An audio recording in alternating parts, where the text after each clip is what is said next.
What's up, folks? It's Ed here, or Ed Edits HD once again. And right now, I'm sorry about the gameplay, but it's probably the best gameplay I've ever got in the history of Modern Warfare 3.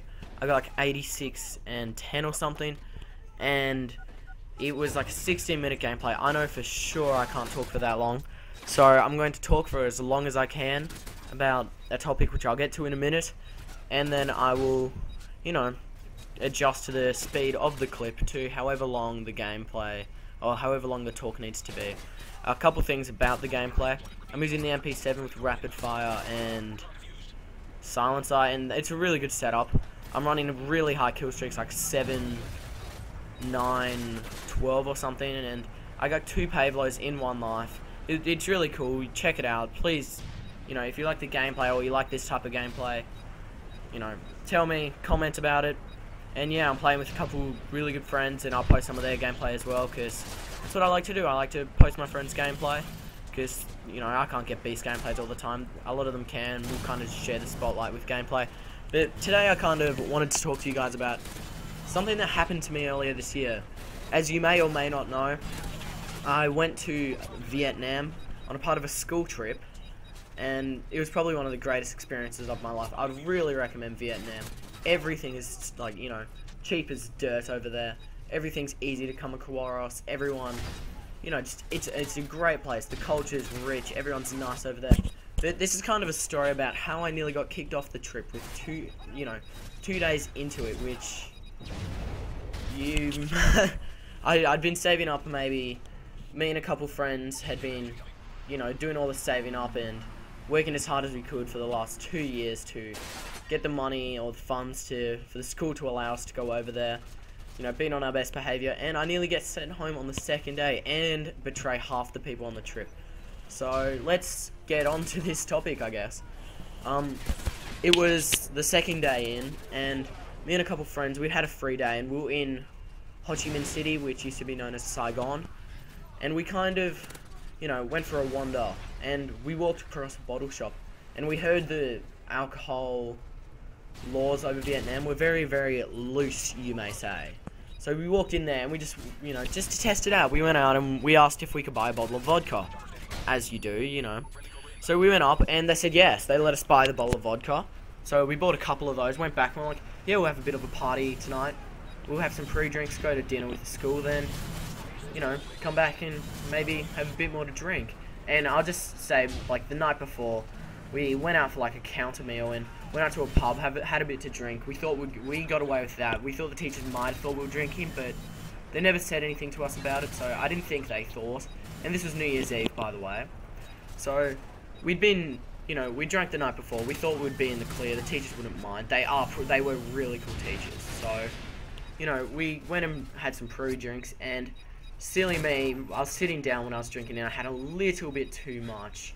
A lot too much, and I was pretty drunk. Like, I was on the bus, and as we were driving to where we were going for dinner, I was shouting. You could smell it on me. I was a bit of a mess, and stupid me had to go pee before we sat down. So, my good friends allowed me to sit right next to the stricter teacher on the trip and her family.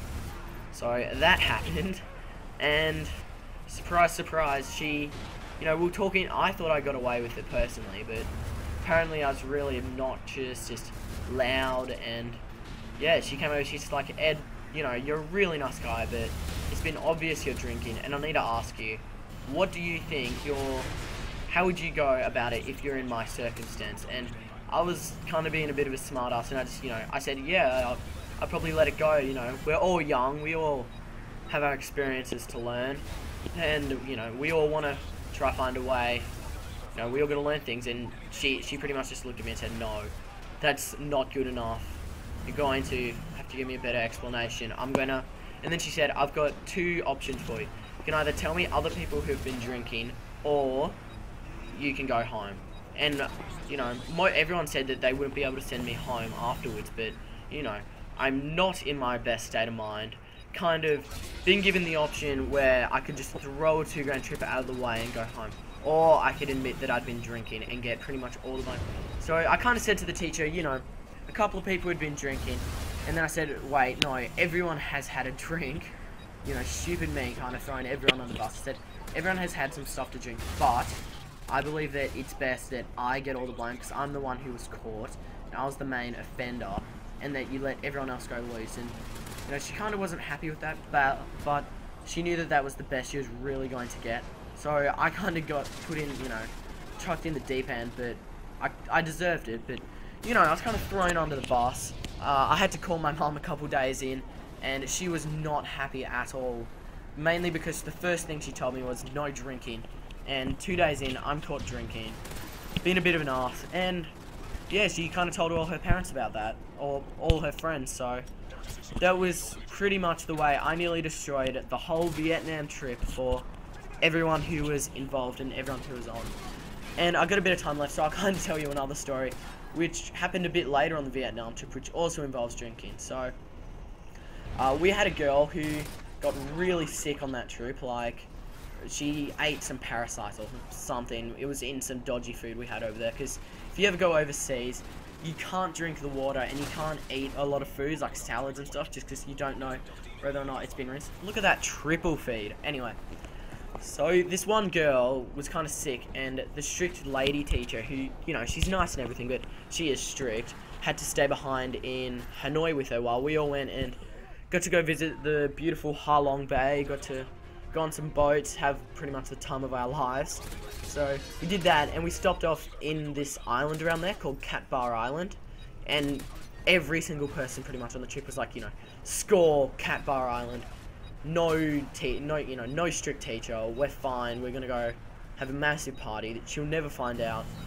And yeah, we all kind of took it as an advantage. All went out to the bars, had some fancy cocktails, and, you know, just had a fun time. And then we kind of got a bit suspicious when we all went to a room and started having a bit of a party, and her husband, who is a really nice guy, kind of came in, gave us a bit of a talking to, said, "That's not right."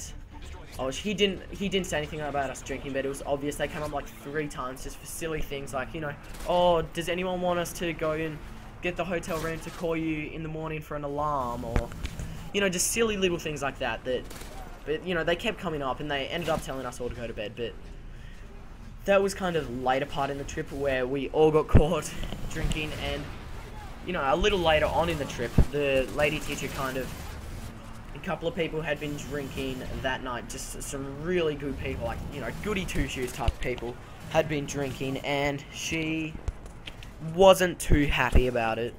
You know, she kind of came to us and, you know, made us smelt our coke, made us, you know, smelt our breaths. She thought we'd been drinking. It was pretty funny. And then as she was walking out, she just sneered, "I know what happened at Cat Bar." And yeah, it was kind of scary for all of us, but we knew she never knew what happened. So yeah, I'm going to wrap up now because that's the end of the story. If you did like this, please give it a like, comment if you want to hear more of my Vietnam stories. I got a couple more good ones, and I might even be able to get a friend on who has some pretty good stories about our experiences over there. So my name's Ed. It was a pretty boss gameplay, you've got to admit, and I'll talk to you guys later. Bye.